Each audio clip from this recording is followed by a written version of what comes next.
Eu tenho uma mensagem de Deus para a tua vida, para você nesta noite. Quantos creem, diz amém. Amém. Glória a Deus. Vamos abrir as nossas Bíblias no livro de 1 Samuel, capítulo 13, do verso 8 ao 14.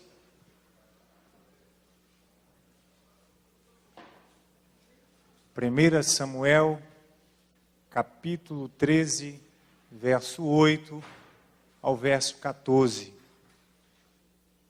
Quem encontrou, dá glória a Deus. Amém. Vamos ler sem perca de tempo. Diz assim: E esperou Saul 7 dias, até o tempo que Samuel determinara.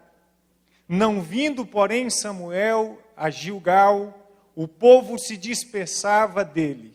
Então disse Saul: Trazei-me aqui um holocausto e ofertas pacíficas, e ofereça o holocausto.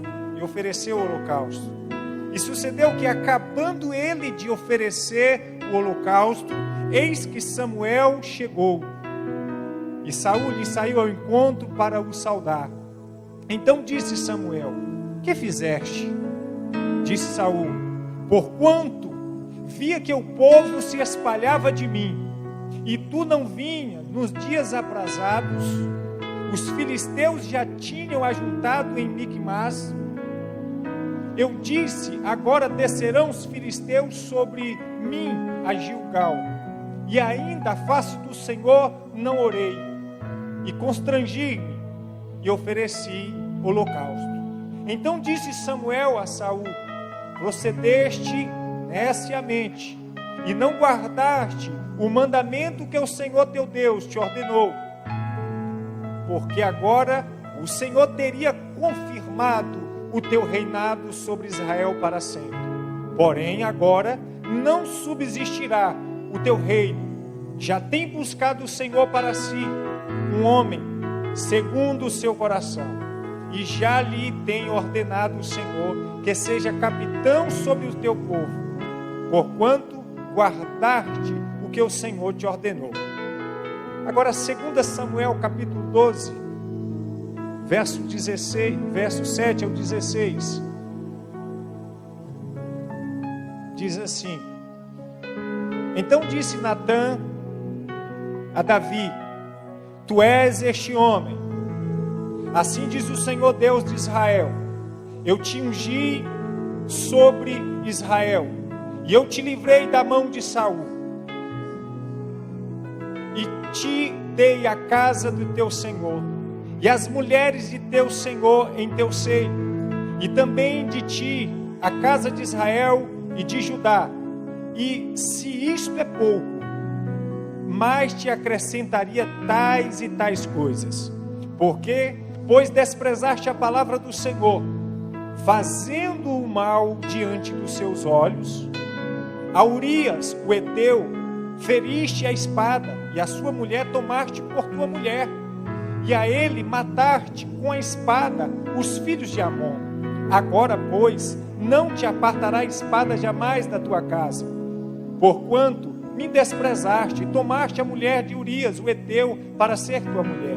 Assim diz o Senhor: Eis que suscitarei a tua própria casa o mal sobre ti, e tomarei tuas mulheres perante os teus olhos, e as darei ao teu próximo, o qual se deitará com as tuas mulheres perante este sol.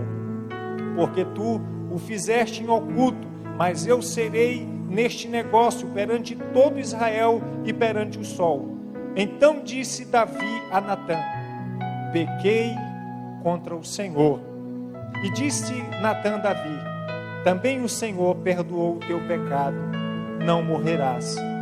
Amém? Até aí, fecha os teus olhos. Nosso Deus e Pai, estamos diante da tua palavra, e o teu Espírito falará conosco, nos instruirá, nos ensinará a nos aproximar de ti e a viver na plenitude do teu Espírito. Perdoa os nossos pecados e fala conosco, nesta noite, em nome de Jesus. Amém. Assentai-vos. Queridos, a mensagem que vos trago nesta noite tem como tema o que é mais grave do que o pecado. Talvez você diga assim, mais grave do que o pecado? Existe algo que nós podemos mencionar e declarar que é muito mais grave do que o pecado? A pergunta que eu faço inicialmente é: quem aqui não tem pecado? Quem aqui dentre nós é perfeito? Quem neste dia não cometeu um erro? Quem aqui não desagradou o Senhor? E eu lembro Jesus com aquela mulher apanhada em adultério, e Jesus diz àquele povo: aquele que dentre vós não tem pecado, seja o primeiro a atirar a pedra nessa mulher. E cada um vai deixando as suas pedras, jogando fora, porque compreenderam que eles também tinham pecado. E eu peço que você tenha uma máxima de atenção ao que o Espírito de Deus irá ministrar aos nossos corações nesta noite. O pecado é sim um grande problema em nossas vidas, porque ele nos afasta de Deus.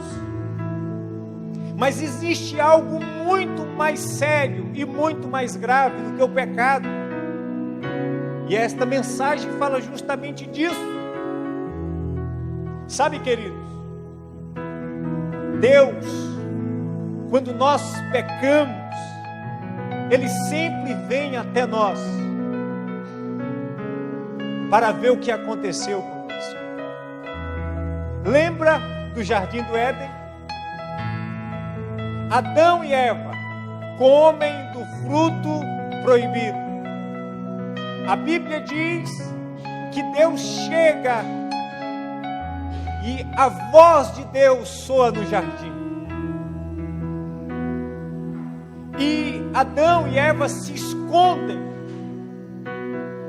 E Deus chega e diz assim: Adão, onde estás?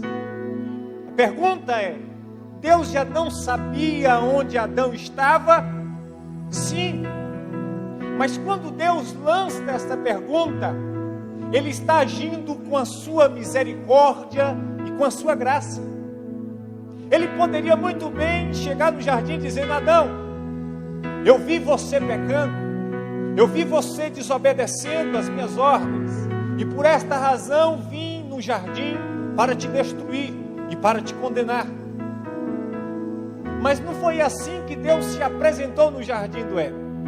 Ele diz: Adão, onde tu estás? E Adão, meio que envergonhado, diz: Senhor, eu ouvi a tua voz soar no jardim e me escondi, porque eu estava nu. Deus agora vai dar uma outra oportunidade de graça a Adão. Ele diz: Adão, quem te mostrou que você estava nu? Comeste tu do fruto que eu te ordenei que não comeste? Adão havia pecado, Eva havia pecado, ambos haviam desobedecido a Deus, se afastado e se escondido de Deus. Deus já sabia de tudo, mas agora Deus está tentando trazer Adão de volta para perto dele. Deus já sabia, mas estava fazendo pergunta da qual ele já tinha resposta. Mas agora Adão, ele vai fazer algo que muitas vezes eu e você fazemos. Ele diz: Senhor, a mulher que o Senhor me deu, ela me deu do fruto e eu comi. O que Adão está fazendo? Está justificando, tentando justificar o seu erro, jogando a culpa em cima da sua esposa. Deus deixa Adão um pouquinho de lado E vai para Eva e diz assim: Eva, por que fizeste isso? Eva agora tem a mesma atitude de Adão. E diz: Senhor, a serpente me enganou. Eu comi. Vamos ler esse texto. Não precisa você abrir. Mas é importante que nós venhamos ler. Diz assim: e ouviram a voz do Senhor Deus, que passeava no jardim pela viração do dia, e esconderam-se Adão e sua mulher da presença do Senhor entre as aves do jardim, árvores do jardim. E chamou o Senhor Adão e disse: onde estás? E ele disse: ouvi a tua voz soar no jardim e temi, porque estava nu e escondi-me. E disse Deus: quem te mostrou que estava nu? Comeste tu da árvore que te ordenei que não comesse? Então disse Adão: a mulher que me deste por companheira, ela me deu da árvore e comi. E disse o Senhor Deus à mulher: por que fizeste isso? E disse a mulher: a serpente me enganou e eu comi. Deus também está dando uma oportunidade a Eva de assumir o seu erro. Mas veja que quando Deus se reporta à serpente, Ele já vai condenando. Ele não chega da mesma forma que chegou para Eva, que chegou para Adão. E Ele diz assim: então disse o Senhor Deus à serpente: porquanto fizeste isso, maldita serás, mais que toda fera, e mais que todos os animais do campo.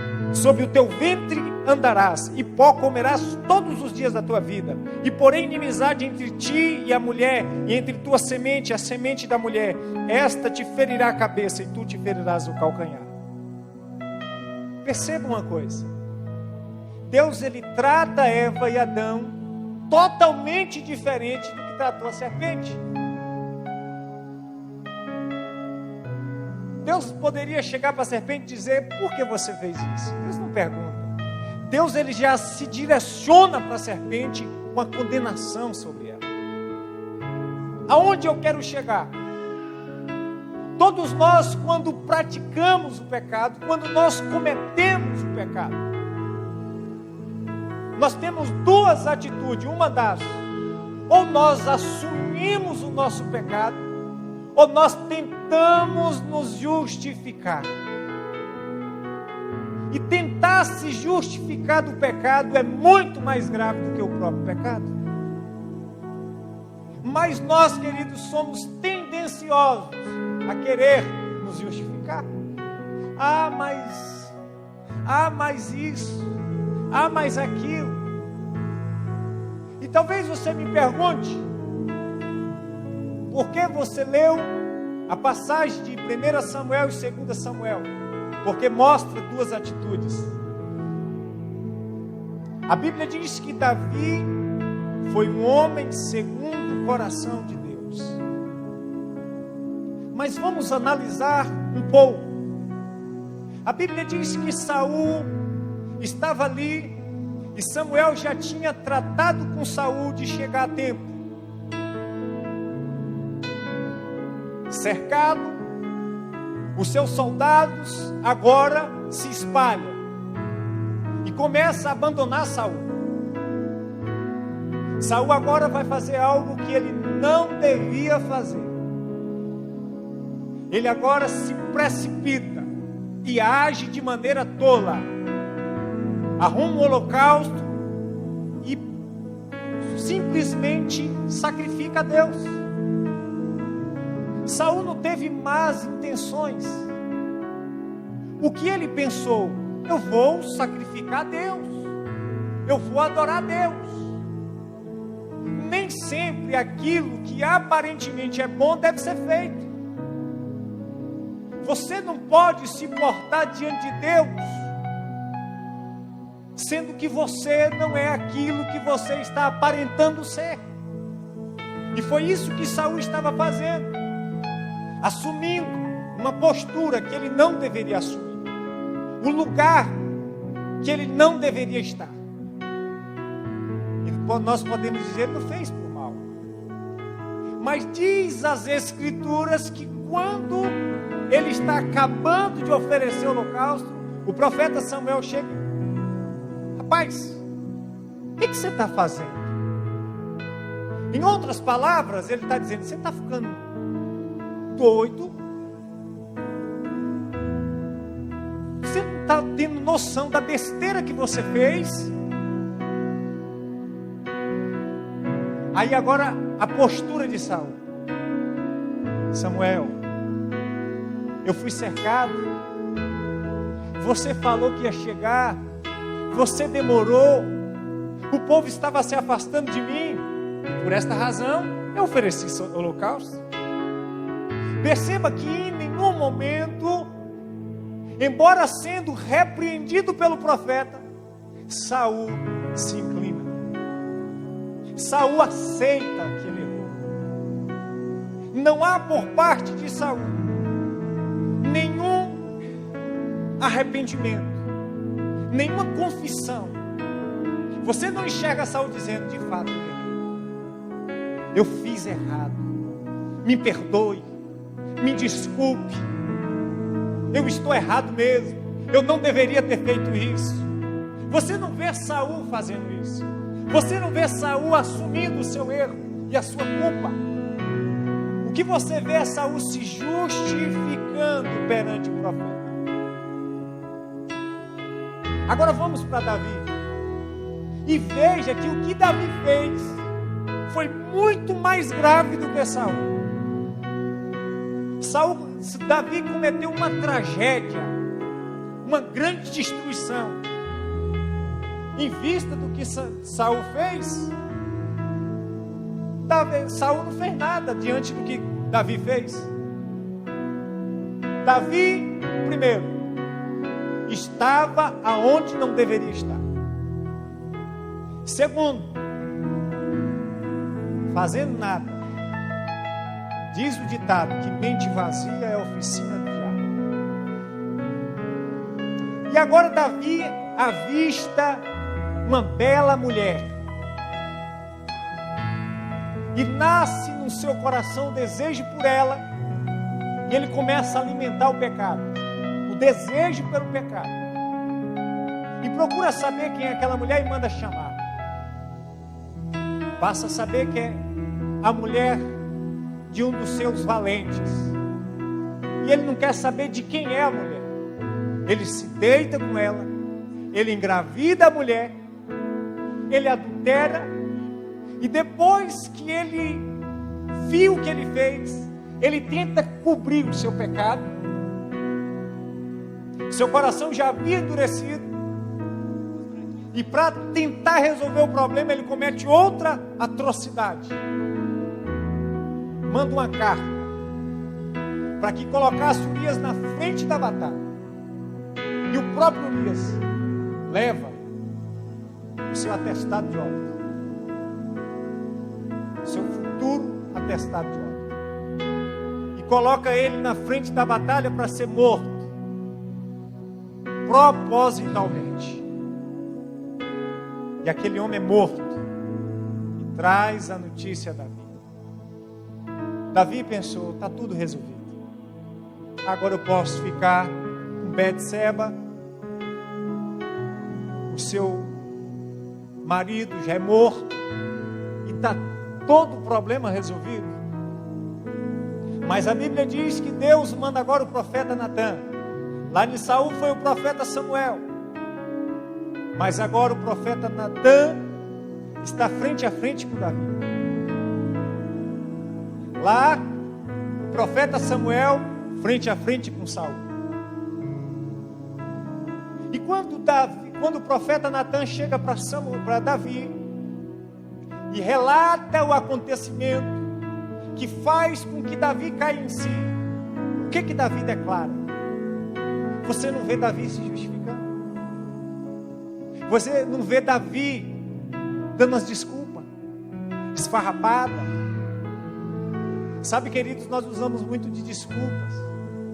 Eu não fui no culto hoje porque, mas eu fui domingo, eu fui segunda. Eu não orei hoje porque eu não li a Bíblia, mas eu não estou na igreja, mas eu sou melhor do que quem vai. O ser humano é tendencioso a se justificar. O ser humano é tendencioso a se colocar numa postura que ele não está. Na posição de bonzinho, na posição de perfeito. Não sou perfeito. Eu só cometi esse errinho. Mas quando Davi é confrontado, olha o que Davi declara. Veja a atitude de Davi comigo. Então disse Natã a Davi: Tu és este homem. Assim diz o Senhor Deus de Israel: Eu te ungi sobre Israel, e eu te livrei das mãos de Saul, e te dei a casa de teu servo, do teu senhor, e as mulheres em teu seio, e também te dei casa de Israel e de Judá, e se isto é pouco, mais ainda te acrescentaria.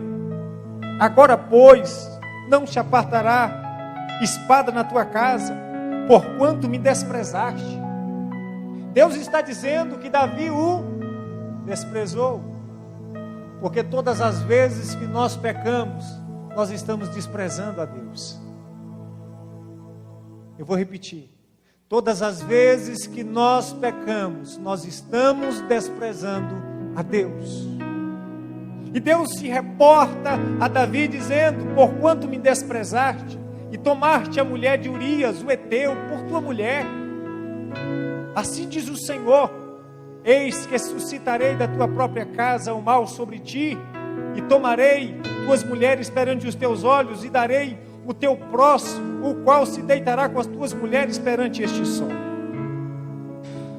Porque tu fizeste em oculto, mas eu farei este negócio perante todo Israel e perante o sol. Agora veja a declaração de Davi. Então disse Davi a Natã. Então disse Davi a Natã. Davi está batendo no seu peito. E disse: Pequei contra o Senhor. A primeira coisa que Davi faz é reconhecer que ele pecou. Ele reconhece. E aqui está a diferença daqueles que são chamados segundo o propósito de Deus. É quando nós erramos e batemos em nosso peito e dizemos: Eu pequei contra o Senhor. Eu fiz o que era mal perante os olhos do Senhor. Eu desagradei a Deus. É quando você assume o seu erro. O problema na nossa vida maior não é o nosso pecado, é o que fazemos depois dele. Se nós queremos nos justificar, ou se nós de fato assumimos o nosso erro. E o que Deus detesta são as nossas justificativas, as nossas desculpas. Davi diz: Pequei contra o Senhor. E disse Natã a Davi: Também o Senhor perdoou o teu pecado, e não morrerás. Espera aí. Deus perdoou o cara que adulterou, que assassinou,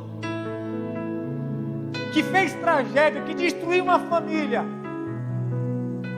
e não perdoou o camarada que simplesmente arrumou um holocausto e sacrificou a ele. Qual é a diferença? Se eu e você julgarmos o que Davi fez e o que Saul fez, todos nós ficaríamos com Saul. Não, eu quero Saul. Eu não vou querer esse infeliz aí que estragou uma família, matou o marido. Talvez nós diríamos de Davi: esse miserável tem que morrer, ser preso e mofar na cadeia. Mas Deus, quando olha para Saul, enxerga a sua justificativa barata. Mas quando olha para Davi, enxerga um coração quebrantado, um coração sincero que está dizendo: eu errei, Senhor, eu cometi essa tragédia, Eu pequei contra o Senhor. Eu fiz o que era mal aos teus olhos.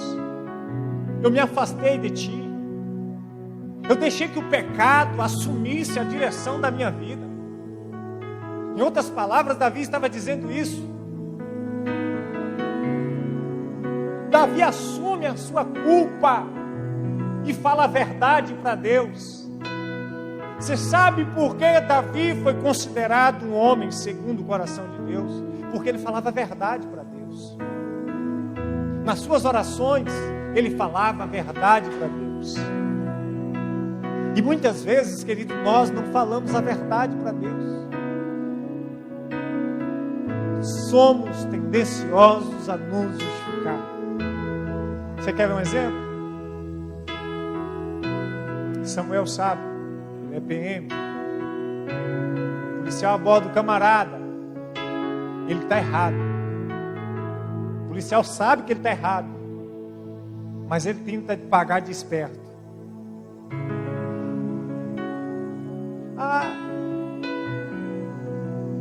E toda vez que você se depara com alguém que está errado, e ele não aceita o seu erro, você fica indignado. Você fala, mas moço, o cara está errado, e ainda assim o cara tem a tendência de se justificar, não aceita que está errado. Assim é Deus. Eu lembro que uma certa feita eu estava em São Paulo e fui abordado todo errado, sem capacete, de sandália, sem documento. O policial me abordou e falou, eu estou errado. Se o senhor quiser me condenar, o senhor me condena. Se o senhor quiser me absolver, o senhor me absolve.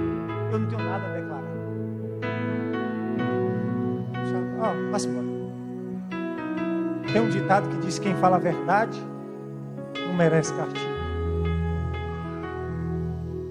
Então, queridos, se nós erramos, a atitude mais sábia é declarar e confessar o nosso pecado. Existe um hino que diz, confessei-te o meu pecado, minha maldade não escondi. Isso é lindo. Aqui está a diferença das nossas vidas. O que você faz depois do pecado? Se justifica ou assume o seu erro? Será que nós ainda vamos continuar 10 anos dentro da igreja, da mesma forma? Percebe-se que as pessoas não crescem, as pessoas não prosperam espiritualmente. E sabe o que a Bíblia diz? Eu vou lhe mostrar.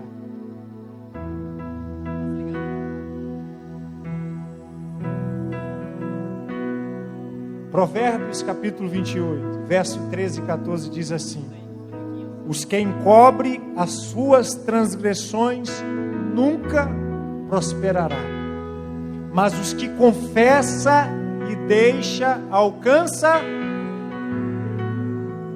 Provérbios capítulo 28, verso 13 e 14 diz: os que encobrem as suas transgressões nunca prosperará, mas os que confessa e deixa alcança misericórdia. Bem-aventurado o homem que continuamente teme, mas o que endurece o seu coração cairá no mal. O que endurece o seu coração cairá no mal. Os que encobrem as suas transgressões nunca prosperará. Você encontra hoje uma igreja raquítica, sem crescimento, pessoas que estão há 10 anos dentro da igreja, mas nunca foram transformadas. Sabe por quê?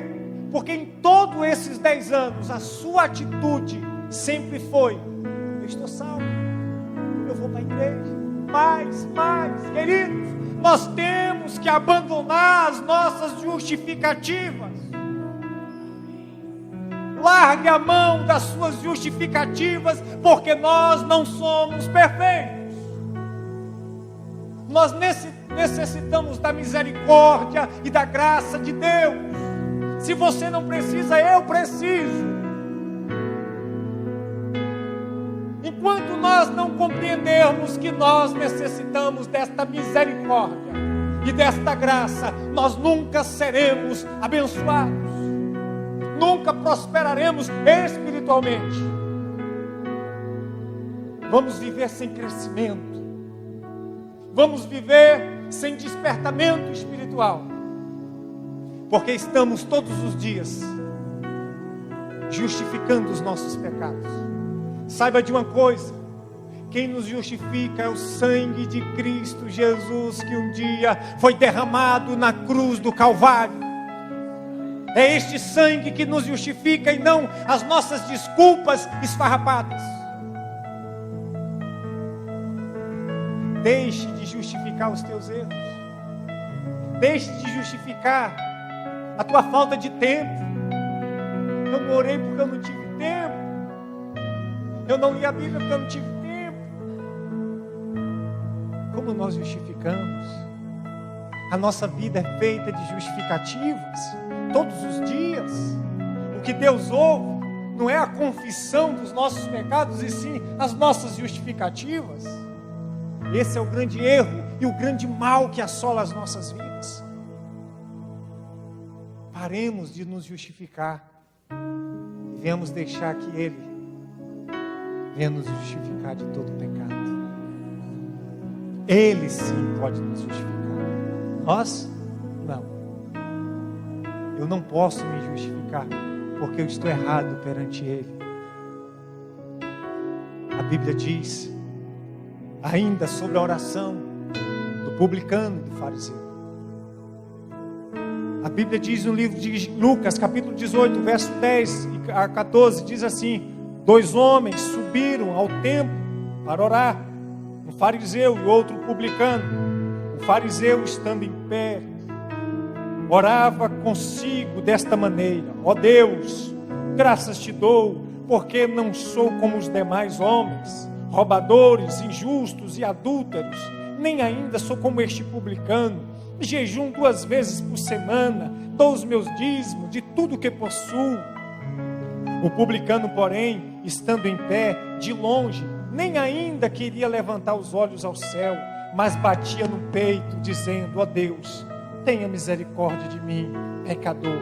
Digo-vos que este desceu justificado da sua casa, e não aquele qualquer, porque qualquer que a si mesmo se exalta será humilhado, e qualquer que a si mesmo se humilha será exaltado.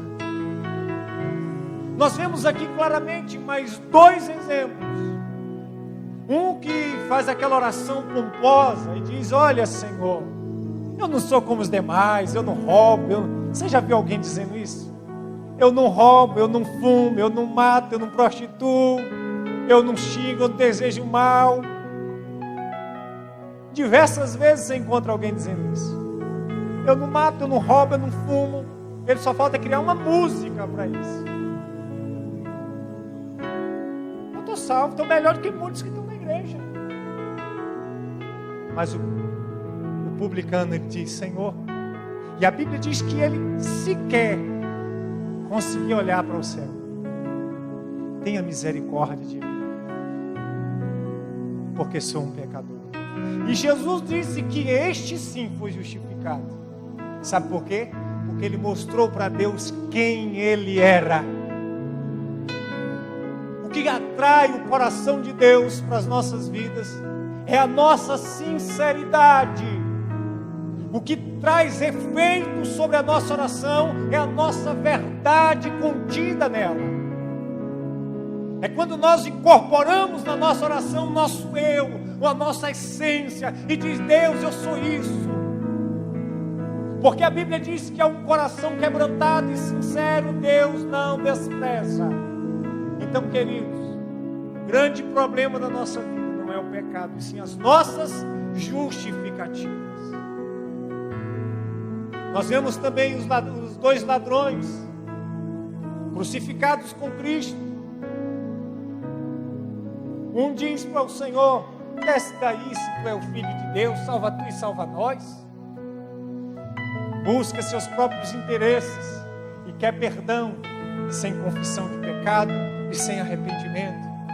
O outro diz: cala tua boca, porque eu e você estamos aqui porque merecemos. Fizemos muitas coisas erradas, mas este homem nada fez.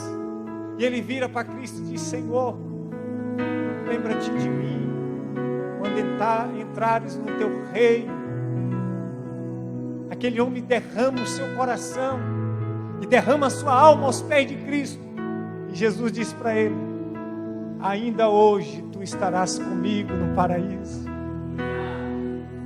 Aquele cara cometeu todas as atrocidades durante toda a sua vida. Fez tudo que muitas vezes eu e você não fazemos. Quem sabe aquele homem matou, roubou, se prostituiu e trouxe grandes prejuízos a muitas famílias. Mas este infrator houve no seu último estágio de vida: ainda hoje tu estarás comigo. Não vamos encobrir os nossos pecados. Não vamos mostrar para Deus aquilo que nós não somos. Não se achegue diante de Deus como perfeito, porque você não será aceito por Deus. Se tiver alguém aqui perfeito, não vai ser aceito por Deus. Só é aceito por Deus os imperfeitos, aqueles que confessam os seus pecados, aqueles que se arrependem. E sabe o que é arrependimento? Porque uma vez eu vi tantas pessoas pregarem sobre arrependimento. Meu Deus, será que alguém vai falar o que é arrependimento? E entra um pregador e sai outro que não falou o que era arrependimento. Arrependimento é quando você faz isso. Não. Arrependimento é estado de espírito. Agora, o arrependimento te leva a corrigir aquilo que está errado na sua vida. Mas arrependimento é o estado de espírito em que nos encontramos. Porque aquele que confessa e deixa alcança a misericórdia. Queridos, o inimigo sempre sopra nos nossos ouvidos que o que nós fazemos não foi grave, não tem nada não, você fez isso, mas você está na igreja. É um dos melhores argumentalistas que existe. É Satanás, que está dizendo: não precisa isso. Veja lá no jardim do Éden, não foi assim que o Senhor disse. Ele se apresenta como um cavalheiro, um argumento doce, e diz: não, moço, não é bem por aí não. Olha, o Senhor falou isso, mas é só para não tentar se justificar perante o erro. É carimbar passaporte para o inferno. Mas aceitar assumir a sua culpa e se arrepender dos seus pecados é trilhar o caminho da vida, é abrir portas para o perdão, é correr para os braços de Deus. O Evangelho tem duas pernas: justiça e misericórdia. E todas as vezes que Deus contempla as nossas vidas, que nós pecamos, Ele se apresenta com a misericórdia. Mas se nós tentar nos justificar, Ele vai se apresentar com a justiça. Eu creio que o Espírito de Deus ministrou muito ao teu coração nesta noite. Porque o que nós precisamos é nos achegar a Deus. E talvez o que você está mais precisando é chegar na sua casa, dobrar o seu joelho e dizer: Deus, eu estou aqui não para te pedir nada, mas para dizer ao Senhor quem eu sou e o que eu fiz. Ah, Cristiano, mas Deus já sabe. confissão. Deus sabe tudo que nós fazemos. Mas enquanto nós não nos confessarmos, não alcançaremos o perdão de Deus. Existem muitos crentes que os seus corações estão cheios de mágoas, falta de perdão. E quando você diz, perdoa, mas ela fez isso, mas ele fez isso. Nós queremos sempre justificar os nossos erros e as nossas mazelas. Mas o Espírito Santo que nos convence nesta noite, nos chama para perto de Deus. Pela sua graça e pela sua misericórdia, você escolhe a partir de hoje se quer se justificar ou se aceita, se assume o seu pecado. Pense nisso. Que o Senhor te abençoe. Que você nesta noite saia daqui agraciado pelo Espírito de Deus. Se coloque de pé. Vamos orar encerrando. Feche os teus olhos. Deus, somos pecadores. E a tua palavra diz que a misericórdia do Senhor é a causa de não sermos consumidos, destruídos. Por isso nós te pedimos misericórdia, Pai. Que nós venhamos confessar os nossos pecados, pois a tua palavra diz que aquele que confessa e deixa, alcança misericórdia. Meu Deus, talvez muitos de nós aqui, ou talvez algumas pessoas estão pensando ou se sentindo sujas, porque pecaram. Mas nesta noite ouviram uma palavra de vida, uma palavra que chama a oportunidade dada pelo Senhor, porque o Senhor não vê como o homem vê. O Senhor olha para nós e ouve os nossos corações. Abençoe cada vida nesta noite, Pai. Abençoe aqueles que nos assistem neste momento ao vivo. Meu Deus, abençoe cada mãe, cada pai, cada pessoa aqui, porque esta mensagem nos leva a um relacionamento íntimo com o Senhor, individual com o Senhor. Cada um de nós podemos sair daqui justificado não por nós mesmos, mas pelo teu sangue, Senhor.